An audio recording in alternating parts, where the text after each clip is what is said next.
Хело! Това няма да е типичното видео, в което се легавя или ви показвам нещо.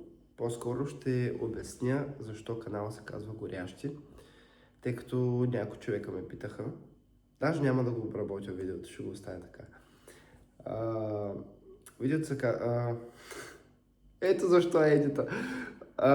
Канала се казва Горящи, защото аз вярвам, че ако не гориш за нещо в живота си, буквално съществуваш просто.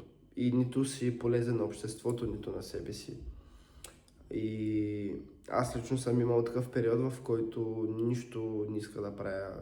Нали, аз се занимавам непрофесионално с видеография, фотография, музика.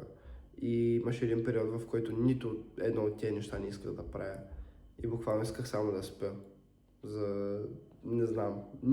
Буквално нямаше. Чувствах се много зле, защото нищо не исках да правя. И нали, слава на Бога, това нещо се оправи. Другата ми най-голяма страст, нещо за което горя, е да помагам на хора, които се чувстват отхвърлени или реално са отхвърлени, които им казват: ти за нищо не ставаш, никога няма да се промениш, ти си такъв.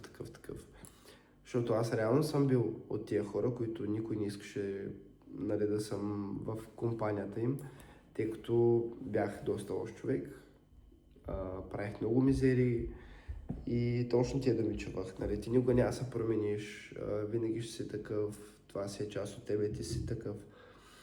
Обаче това не е вярно, тъй като, нали, човек, ако има желание и направи нещо по въпроса, може да се промени. Аз лично нямах кой да ми помогне тогава. Затова аз съм поел това да помагам на такива хора, ако видя, че има такива. Аз в момента се завградих с точно такива хора, които са минали през някакви такива неща и ми помагат, нали,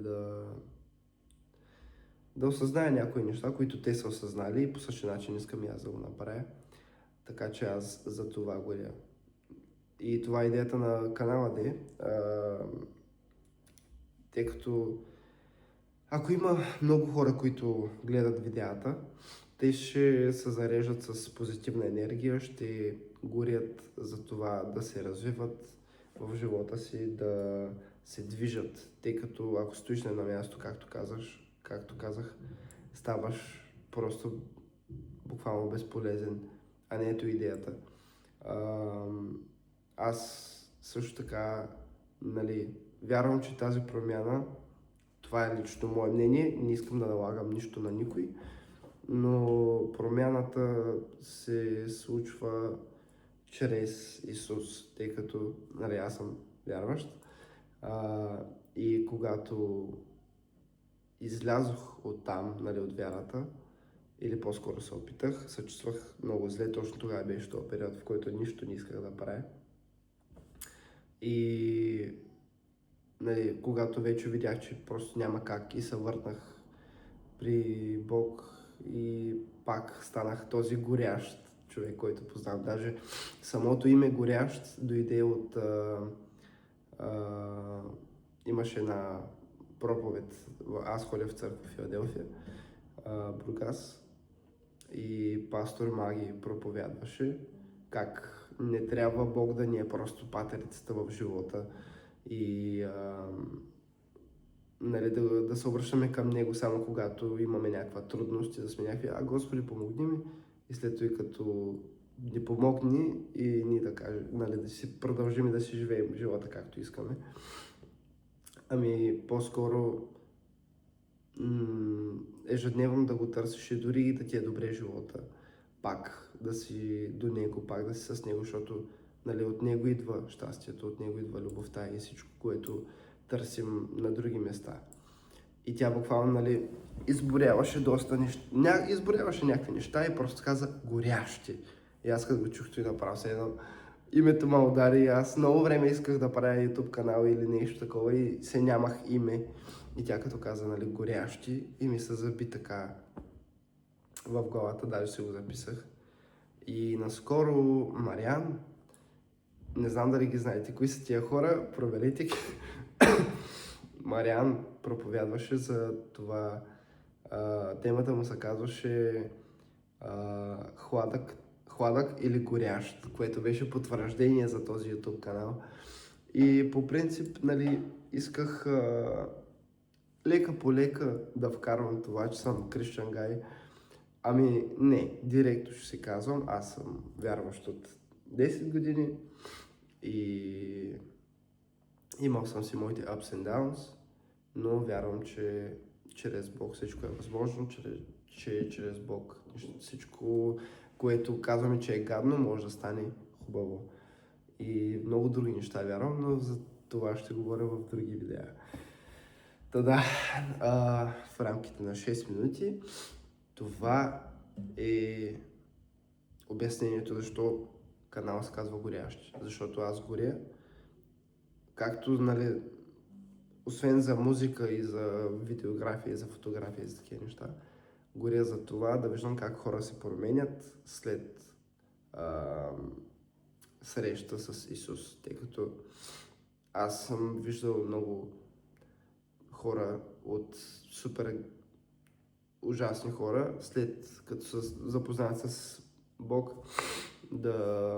да стават коренно различни, супер готини, добри хора. Аз лично също съм от тях, когато наистина срещнах Бог, защото аз ходих на църква, но не бях срещнал Бог. Но там нататък, нали, вече всичко се промени. Надявам се клипа да ви е харесал. Ако ви харесват такива, в които няма едити, такива неща, казвайте. Ще правя по-често така, дето просто ви разказвам някакви неща. Само да кажа, надъхах се. Живота с Бог е толкова интересен. Нали, има хора, които сигурен съм, че има хора, които като са чули, че казвам нещо за Бог, са казали, маняк, нали, изчезвай. Ако стоите в канала и следите какво качвам, защото аз, нали, освен че ще говоря, нали, за него, ще споменавам, няма да е постоянно, обещавам.